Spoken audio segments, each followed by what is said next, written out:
Who is the biggest in the music industry? I want to say, but it would be so real that I can't. You gonna plead the fifth? I gotta plead the fifth on that one, but honey child, if I was to say that name.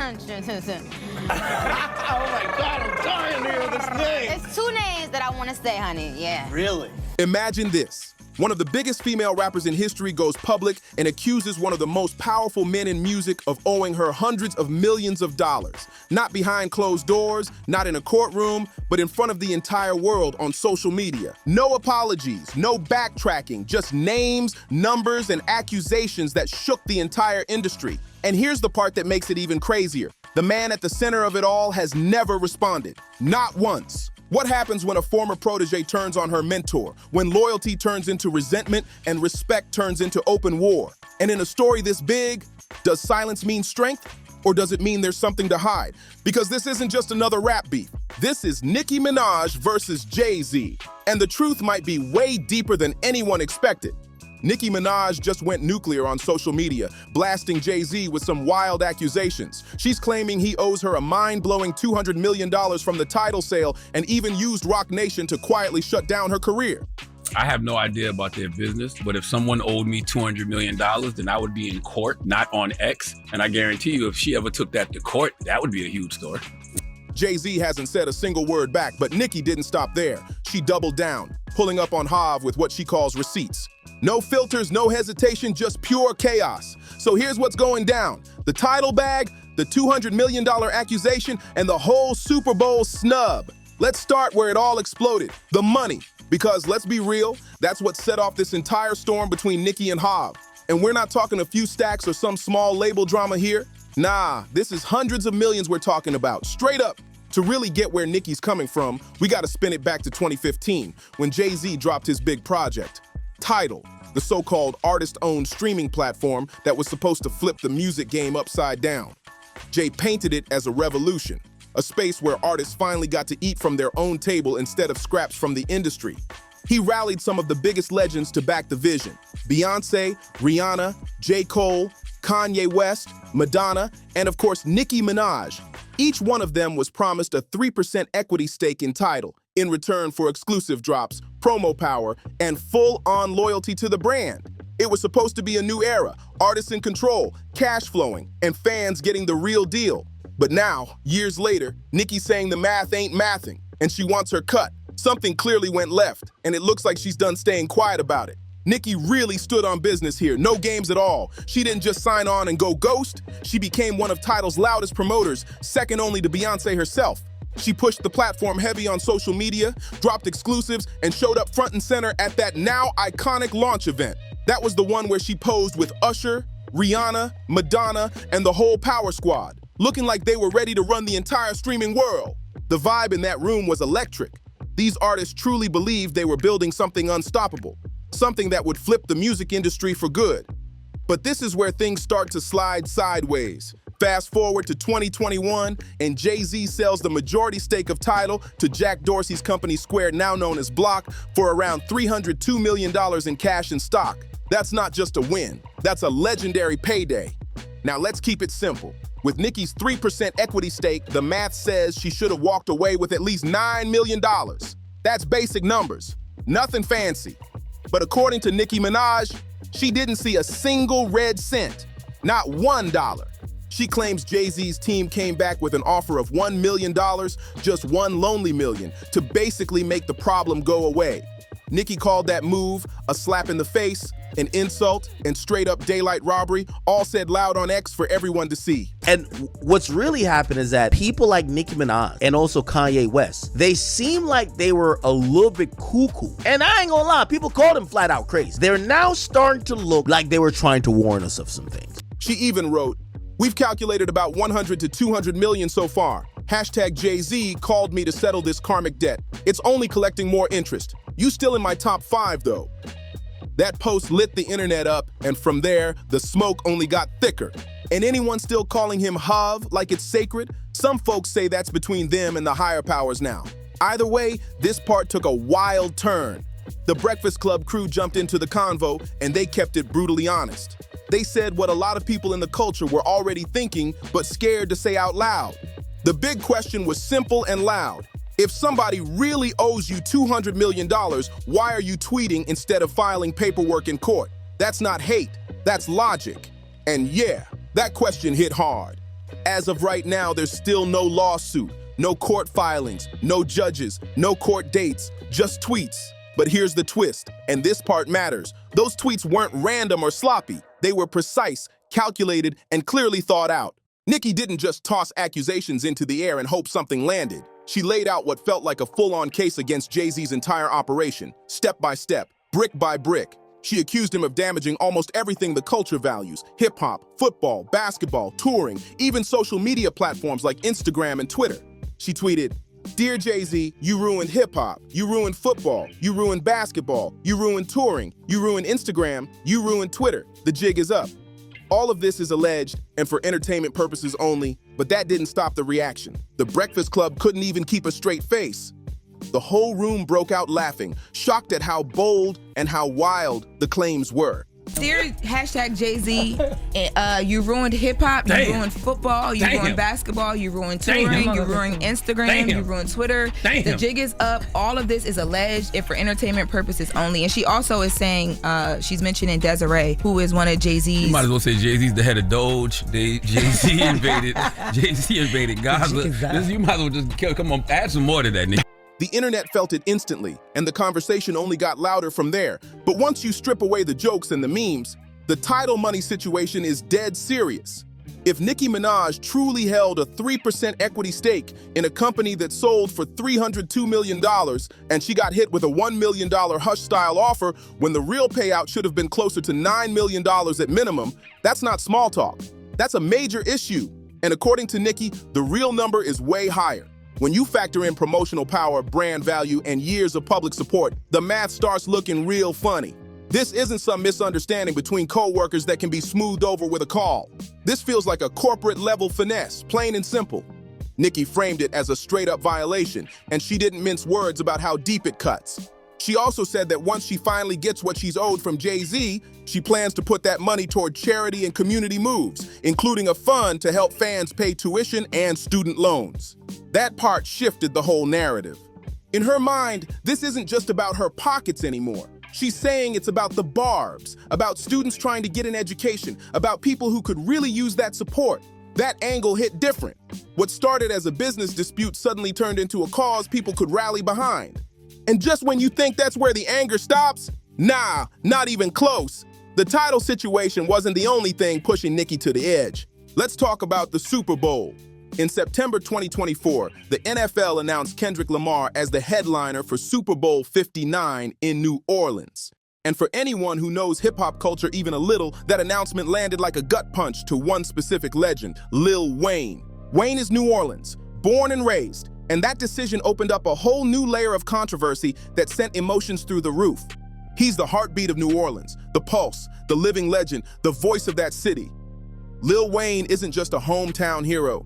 He's widely seen as one of the top 5 rappers to ever touch a mic, period. And the Super Bowl being hosted right in his backyard made it feel automatic. Everybody in the culture, and yes, everybody assumed Wayne had that slot locked in. It felt written in stone. Wayne at the Super Bowl in New Orleans? That story tells itself.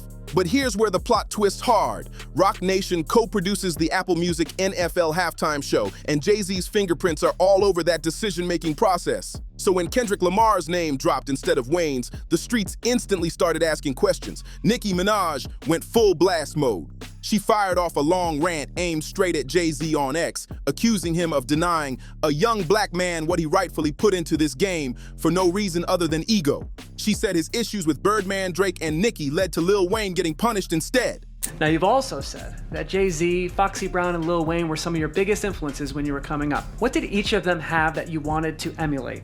Jay-Z, business savvy. Foxy Brown, immaculate delivery. Lil Wayne, trendsetter. That accusation hit hard and loud. She even shouted out Eminem, pointing out that Eminem stood firm on bringing 50 Cent on stage when it mattered. That comparison cut deep. The message was clear. Nicki was saying a white artist showed more loyalty to his day ones than Jay-Z showed to people from his own culture. That line landed like a razor. Whether people agreed with Nicki or not, the fact that Wayne didn't get the Super Bowl slot in his own city rubbed a lot of folks the wrong way. This wasn't just Barb's talking. Hood legends, industry vets, and even casual fans had opinions. The timeline was on fire, and Nicki framed it all as proof of a bigger pattern. Not a one-off, not a coincidence, but a repeated move that she says keeps hurting the same people over and over again. Nicki believed Jay-Z was deliberately using Roc Nation's power to freeze out anyone tied to her circle: Lil Wayne, Drake, Birdman, and herself. In her eyes, this wasn't accidental or random. The Super Bowl snub was just the loudest, most public example of that playbook. And once that happened, it opened the floodgates for everything that came after, from Monster all the way to what she sees as modern-day industry warfare. Now here's the key part a lot of people miss when they see Nicki going at Jay-Z online. This isn't some random social media beef between two people who barely know each other. These two have real history. Deep, layered, complicated history that stretches back over 15 years. And once you understand that timeline, the fallout hits way harder and feels way more personal. So let's rewind to 2009. Kanye West drops Monster, and the feature list is stacked to the ceiling. Jay-Z, Rick Ross, Bon Iver, and a young Nicki Minaj who was still buzzing in the mixtape streets. At that point, she was hungry, focused, and proving herself every chance she got. But when Monster hit the streets, it wasn't Jay-Z or Rick Ross that had everyone losing their minds. It was Nicki. She didn't just rap on that beat, she demolished it. She took over the whole track and made it hers. To this day, her verse on Monster is still called one of the greatest guest verses in hip-hop history. That moment announced something loud and clear. Nicki Minaj was not here to play second to anyone, not even Jay-Z himself. And Jay-Z clearly saw the talent early, long before the superstardom, long before the charts, when the hunger was still raw and undeniable. Jay-Z didn't just admire from afar, he tried to sign Nicki to Roc Nation. He saw the potential early, saw the star power, saw the future written all over her. He wanted her on his roster, front and center. But Nicki made a different move, and it wasn't about clout. Nicki chose loyalty over the fast lane. She stuck with Lil Wayne and Young Money, riding with the people who found her, believed in her, and gave her a real shot when nobody else was checking for her. No shortcuts, no switch-ups. Some industry insiders say that decision, choosing Wayne over Jay, planted the first quiet seed of tension between Nicki and Hav. That seed didn't pop overnight. It sat there for years, growing slowly, until it turned into the massive conflict we're watching unfold today. But even after she turned down the Roc Nation deal, Jay-Z didn't move funny, at least not publicly. He still showed love. In 2010, Jay-Z personally recommended Nicki for Robin Thicke's track Shakin' It for Daddy, a moment she later called one of the most exciting cosigns of her early career. That wasn't small, that was heavyweight validation. That same year, Nicki hit the stage with Jay-Z and Eminem at Yankee Stadium for the legendary Home and Home concert series. She became the first female rapper ever to perform on that iconic stage. That's history book status, no debate. And Jay-Z was the one who helped open that door. During that era, Nicki spoke about Jay-Z with real respect. In interviews, she showed genuine admiration, no bitterness, no side-eye. When asked about her biggest influences coming up, she named Jay-Z first without hesitation. That's what makes the fallout now feel so heavy, because this wasn't just business. There was real respect there once, and losing that hits different. Business savvy, that's what Nicki admired most about Jay-Z, not just the bars, but the brain behind them. His ability to turn rapping into a full-blown empire impressed her on a different level. To Nicki, he was the blueprint, and yes, that pun is fully intentional, for how someone could come from the projects and become a mogul without losing street credibility. She was so inspired by his rise that she modeled her 2014 album, The Pink Print, after Jay-Z's legendary Blueprint series. That wasn't subtle at all. That wasn't coincidence. That was a direct, intentional homage from someone who genuinely looked up to him and wanted to follow a similar path he carved out. As the years rolled on, their relationship kept a steady surface-level respect, professional, polished, no public drama. Nicki is launching a piggyback attack on Jay, who made a claim that Jay-Z owes Nicki Minaj $200 million, right? Now, if you watch her tweets over the last year or so, She's basically accused them of really doing some heinous things or trying to do some heinous things to her. So this is a really deep public feud at this point. Jay-Z's never acknowledged it. In 2012, they were seated together at the BET Awards, with Kanye West and Kim Kardashian right between them. That was inner circle energy, VIP vibes only. In 2015, they stood side by side again at the Tidal launch event, presenting a united front for artist ownership and empowerment.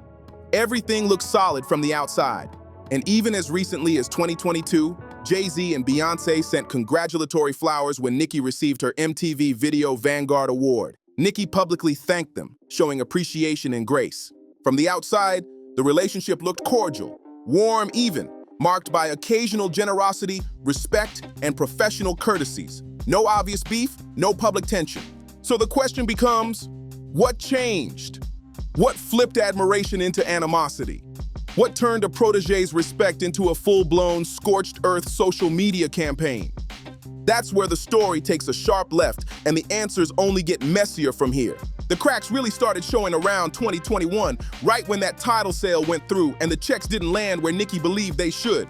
That's when she first began dropping subtle hints in public, suggesting she felt shortchanged and pushed to the side. At first, it was coded language, easy to miss if you weren't paying attention.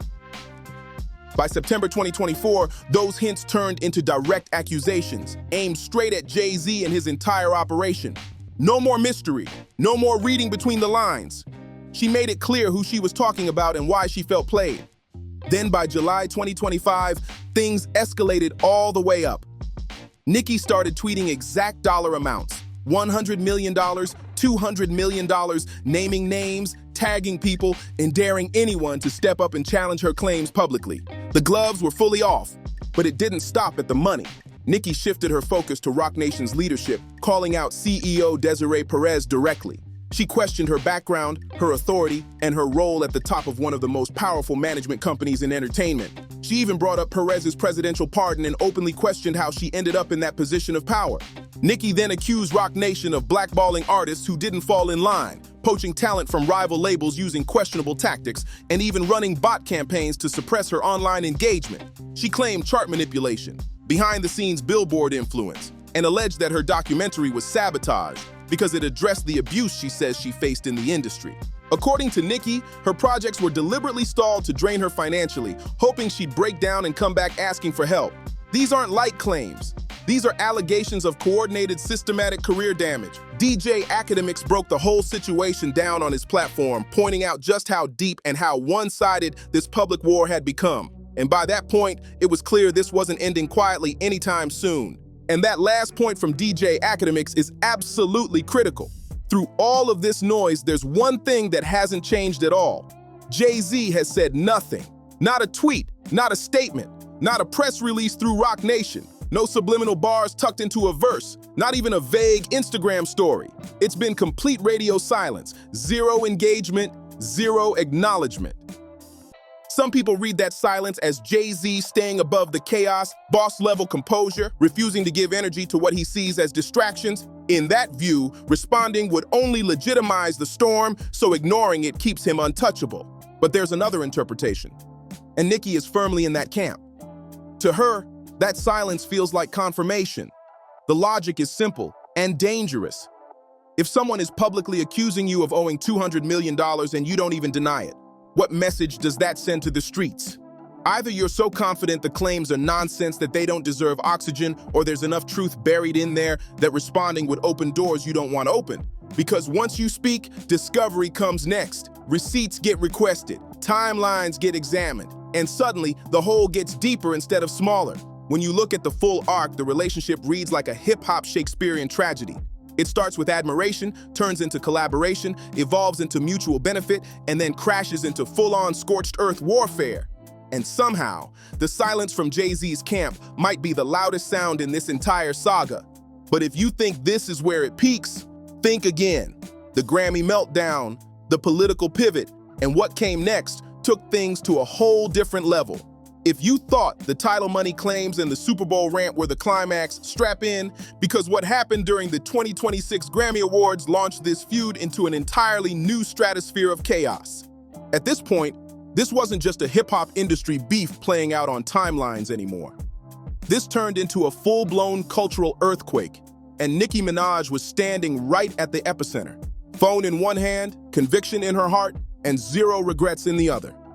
February 1st, 2026, the 68th Annual Grammy Awards lit up the Crypto.com arena in Los Angeles. Every major name in music was inside that building, every camera was rolling, every seat was filled with industry power. And Nicki Minaj, she wasn't there. She wasn't nominated. She wasn't performing. She wasn't presenting. She was completely absent from the ceremony. And yet, without question, she became the most talked about person of the entire night. Man, every single person here, John Legend, Billie Eilish, Phineas, Nicki Minaj is not here. She is not here. Thumbs up happen. She is still at the White House with Donald Trump discussing very important issues. Actually, Nicki, I have the biggest ass. I have it. Everybody's saying it, Nicki. I know they say it's you, but it's me. Wop, wop, wop. Look at it, baby. That night, Google Trends confirmed it. Nicki Minaj was the most searched artist during the Grammy broadcast, despite never stepping foot inside the arena. That alone tells you how loud the moment was. Things cracked open when host Trevor Noah took a calculated shot at Nicki during his opening monologue. Under the bright lights, with the elite of the music industry sitting right in front of him, he went all the way there. The cameras caught the reactions instantly. Chrissy Teigen throwing her head back laughing, John Legend grinning ear to ear, the whole room eating it up like a victory lap. The vibe was crystal clear. The industry was collectively clowning Nicki over her political pivot. No subtlety, no hesitation. And Nicki, she was watching every second of it unfold in real time from wherever she was. And when she responded, it wasn't light. It came with a ferocity, a speed, and a volume of social media posts that hip-hop had genuinely never seen before. What followed next wasn't just backlash. It was a digital avalanche that pushed this saga into a whole new era of chaos. What came next was one of the most unfiltered, wide-ranging, and confrontational social media onslaughts any major entertainer has ever unleashed. While the Grammy broadcast was still airing live on national television, Nicki flooded her X timeline with dozens upon dozens of posts, firing in every direction like non-stop verbal shots. No pauses, no cool down, just constant pressure. She went straight at Trevor Noah. She went at Chrissy Teigen with deeply personal allegations. She went at Lizzo, attacking her career trajectory, public controversies, and commercial performance. Nothing felt off limits in that moment. The pace was fast, aggressive, and overwhelming. Then the scope widened even more. Nicki turned her attention to politics, attacking the Democratic Party with extreme rhetoric and apocalyptic language. These were not casual takes or throwaway comments. She framed them as moral warnings, painting herself as sounding the alarm while others laughed it off. And of course, looming over everything, she went back to Jay-Z, this time harder, sharper, and far more personal than ever before. She repeated claims that powerful people in the industry were conspiring against her, sabotaging her work, and deliberately blocking her progress behind the scenes. Nicki also alleged that her documentary was intentionally shut down because it addressed abuse she says she endured in the industry. She claimed her projects were stalled on purpose, designed to drain her financially until she had no choice but to come back asking for help. In her framing, this wasn't random. It was coordinated. These statements were allegations and opinions shared in real time during an emotionally charged moment, but the impact was immediate. The internet froze, timelines exploded, and the conversation shifted from music beef to something far bigger and far more alarming. By the time the Grammy broadcast wrapped, it was clear. This wasn't just controversy anymore. This was a line-crossing moment that changed how the entire saga was being viewed, and nothing about the situation felt reversible after that night. What she was warning about didn't sound funny at all. It sounded heavy, real heavy. And let's be clear with the audience right now. These were not standard hip-hop beef accusations. These claims went way beyond music, way beyond industry politics. And to be absolutely clear, none of these specific allegations have been proven by any credible investigation, court filing, or law enforcement inquiry. There is no verified evidence backing them up. But what they do represent is undeniable. This was the complete and irreversible collapse of whatever professional relationship, mutual respect, or personal connection Nicki Minaj and Jay-Z once shared. This isn't someone who's just mad about a bad business deal anymore. This is someone who clearly feels like she went to war with an entire system of industry power. and made a conscious decision to burn every bridge, every connection, and every courtesy on the way out. No looking back, no cleanup, just scorched earth. And the Grammy meltdown didn't come out of thin air. It was the result of months, arguably years, of Nicki becoming louder and more open about her political alignment. He has, I don't know if he even knows this, but he's given so many people hope that there's a chance to beat the bad guys and to win and to do it with your head held high and your integrity intact. He's from Queens, New York, like me. Her public support for Donald Trump and conservative circles had already put her at odds with much of the entertainment industry. That political pivot played a massive role in why the backlash reached such explosive levels. It wasn't just about music anymore. It was culture, politics, ideology, and power all crashing together at once. In December 2025, Nicki appeared on stage at Turning Point USA's America Fest, delivering an emotional speech centered on her Christian faith and her admiration for President Trump. That moment drew a hard line in the sand. From that point on, the divide was clear. Supporters cheered louder, critics got harsher, and the industry's tolerance dropped fast. Everything that followed, including the Grammy night explosion, was built on that tension stacking up over time. By then, this wasn't just controversy anymore. It was a full-on collision course, and everyone could feel it coming. She spoke openly about her frustration with being bullied and silenced by the entertainment establishment. She framed it as a warning and a lesson, telling young people they need the courage, the backbone, and the confidence to think for themselves, even when the pressure is heavy. That message became central to how she explained her recent moves. Then in January 2026, she took things even further. Nicki appeared at a U.S. Treasury Department summit alongside Donald Trump himself, helping launch Trump Accounts, a new investment initiative focused on IRAs for children. That moment sent shockwaves instantly. She held the president's hand on stage. She publicly called herself his #1 fan. She flashed a gold Trump card to the crowd. She even stated that her own citizenship paperwork was being finalized, a comment that lit timelines on fire. In a later podcast interview with Katie Miller, the wife of Stephen Miller, Nicki explained her mindset. She said, watching Trump endure constant public attacks and relentless media criticism reminded her deeply of her own experiences in the entertainment industry. The parallel, in her words, felt undeniable and personal. Nicki said the backlash she receives for supporting him doesn't push her away.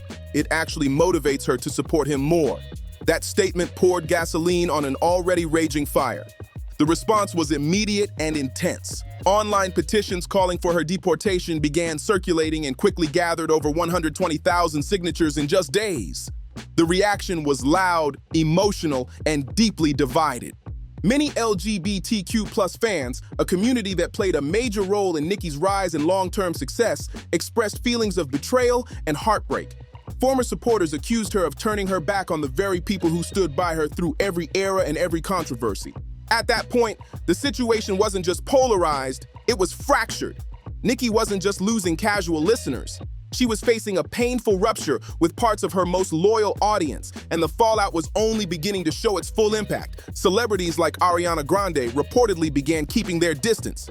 Industry peers went quiet, and that Grammy night explosion, packed with unfiltered conspiracy talk, scorched earth personal attacks, and charged political rhetoric, quickly became the defining moment of Nicki Minaj's 2026 public image. That night rewrote how the mainstream saw her, almost instantly. But here's the crucial context that the fast-moving, hot-take social media cycle keeps missing. Nicki's political shift didn't happen overnight. It wasn't random, and it didn't come out of nowhere.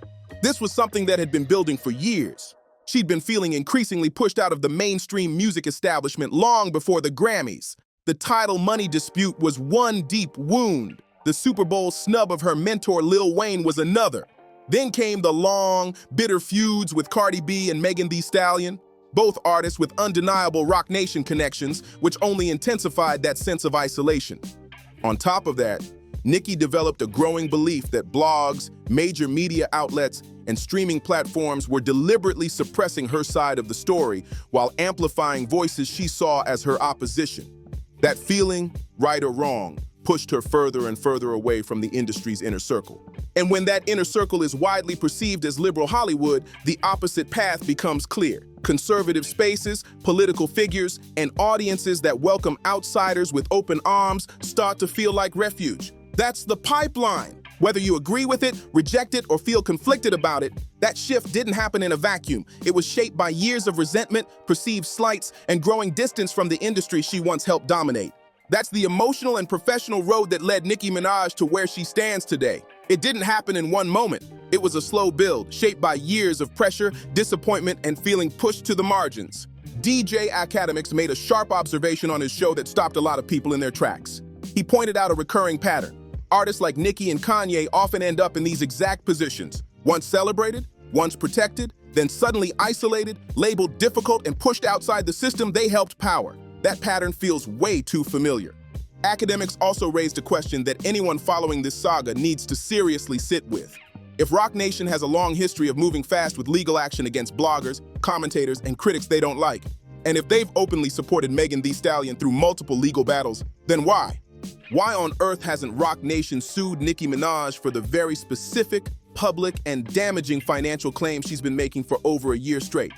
We're talking dollar figures, accusations of blackballing, and claims of professional sabotage, all said loudly, repeatedly, and on record. That question just hangs there, like smoke in the air. It doesn't automatically prove Nicki is right, but it does raise an uncomfortable question about why one of the most powerful management companies in entertainment is letting these accusations sit completely unchallenged in the public space. And when you zoom out, it becomes clear this isn't really about tweets, memes, or viral clapbacks anymore. This is about money, potentially hundreds of millions of dollars, that Nicki genuinely believes she was cheated out of through corporate maneuvering and the deliberate undervaluing of her contributions. That belief is the fuel behind everything we're seeing now. And until that core issue is addressed, this story isn't cooling down anytime soon. At its core, this isn't just about tweets or timelines. It's about power. Who controls the narrative? Who controls the opportunities? Who gets placed on the biggest stages and who quietly gets frozen out when the doors close? This is about loyalty, or the brutal absence of it, between two people who once stood on the same side of the table and are now divided by resentment, suspicion, and broken trust. More than anything, it's about what happens when someone who was once inside the inner circle gets pushed all the way to the outside and decides to tell the world everything.